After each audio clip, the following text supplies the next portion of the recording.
There is a panic. You cannot buy cough syrup anymore without a prescription. Is that really true? Not really, because even prior to this notification, you were able to buy a cough syrup without prescription, even when it required so, and in future, nothing is really going to change.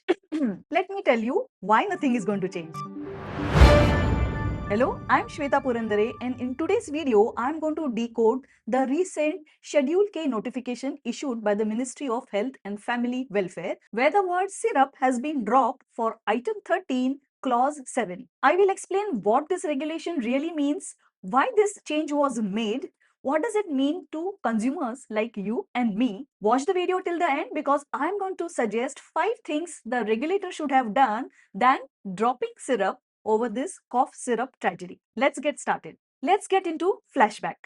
In year 2025, a horrible tragedy happened due to consumption of cough syrup in which several children died. As a result of that, this issue was taken up on priority by the Drugs Consultative Committee and the matter was discussed in their November 2025 meeting. The DCC members decided that something should be done about cough syrup, and the first thing that came to their mind is drop the word syrup from Schedule K, item 13, clause number 7. A draft notification was issued in December 2025, and what you saw on June 9th was a final Gazette notification making it official. But does that notification really change anything? For this, you need to understand what is Schedule K and what exemptions did the cough syrup listed under Schedule K enjoy.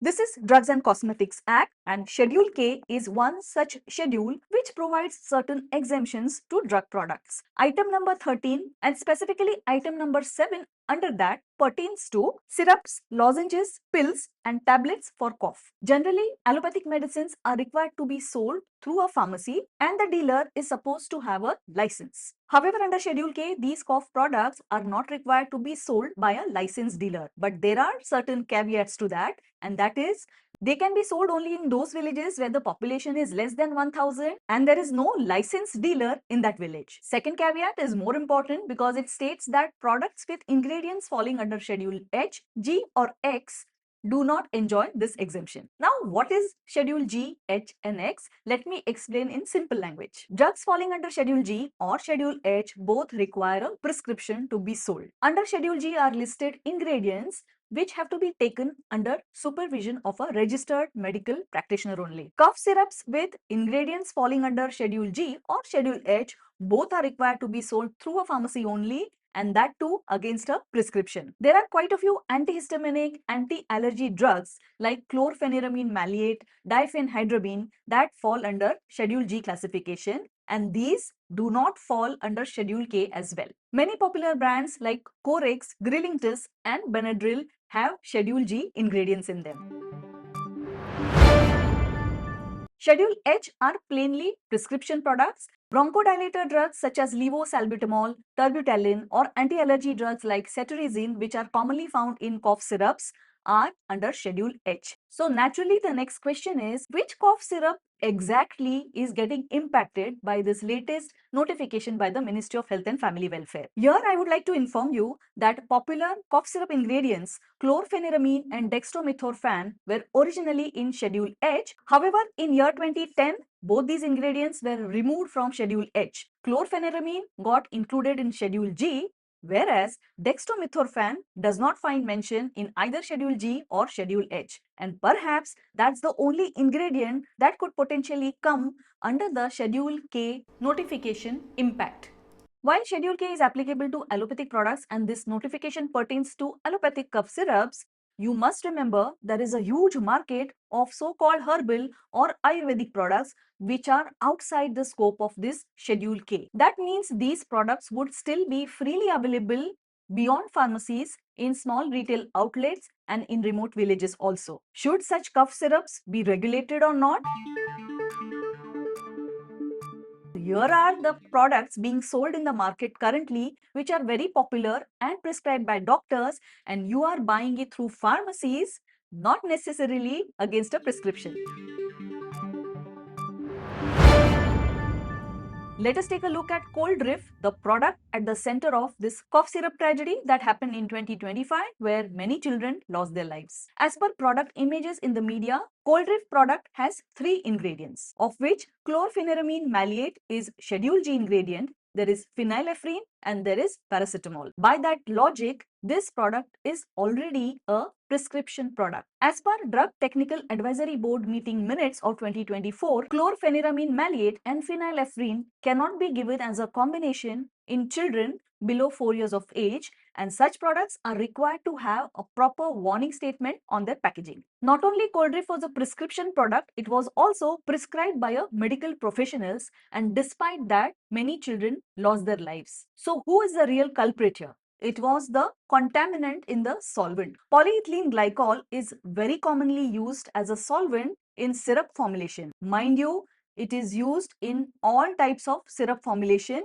and not just cough syrups. However, if this polyethylene glycol is not purified well, diethylene glycol impurities that are the contaminants which remain can result in severe side effects and kidney failure. Suppliers of polyethylene glycol have to make sure that it is free from diethylene glycol. Now, did the regulators take any action on this? Now, is it setting the raw material standard, quality control, rigorous testing and certification of this raw material supplier should be a priority? DCC, that is the Drugs Consultative Committee, looked at this aspect also in the same November 2025 meeting wherein Schedule K was discussed. However, DCC was of the view that industry should be consulted, stakeholders should be engaged before they take any action regarding PEG, that is polyethylene glycol quality standards. So what was the easiest thing to do to show that some action has been taken? Drop syrup from Schedule K item 13 for cough syrup preparations. But mind you, the issue is not limited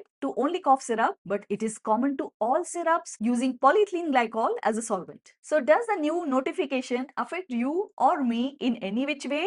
I don't think so. But what the ministry could have done and they can still do, here are my 5 suggestions. Set the polyethylene glycol raw material supply right. Make raw material supplier qualification more stringent. Introduce rigorous testing and maybe a central certification to show that each batch is free of diethylene glycol. Secondly, medical professionals should educate consumers regarding how cough should be treated. Cough, specifically in common cold, is a natural reflex where the body is trying to clear respiratory passages. In such a scenario, coughing is bound to happen for 5 to 7 days. All one needs to do is take proper care. Stay hydrated, drink plenty of warm fluids like warm water, tea, soup.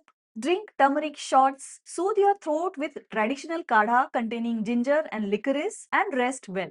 Let the cough heal naturally. Thirdly, while parents should avoid excessive self-medication, they should be very cautious when it comes to children. When children start coughing even for a day or two, parents are concerned and they want their children to stop coughing. But be patient, don't medicate your children yourself, consult your physician, and especially among children below 2 years, indiscriminate use of prescription cough syrups can cause oversedation and serious side effects. And because of these factors, fourthly, there is a need for creating awareness regarding responsible self-medication, like the one that was done for polio. A very strong message like Do Boon Zindagi Ke made a big difference in a vast country like India. Similarly, using a prominent personality, a responsible self-medication program should be run. Last but not the least, pharmacists can play a very important role in educating consumers when they come to purchase cough syrups. Pharmacists are real gatekeepers when it comes to sale of these prescription cough syrups. They can educate consumers before handing over the product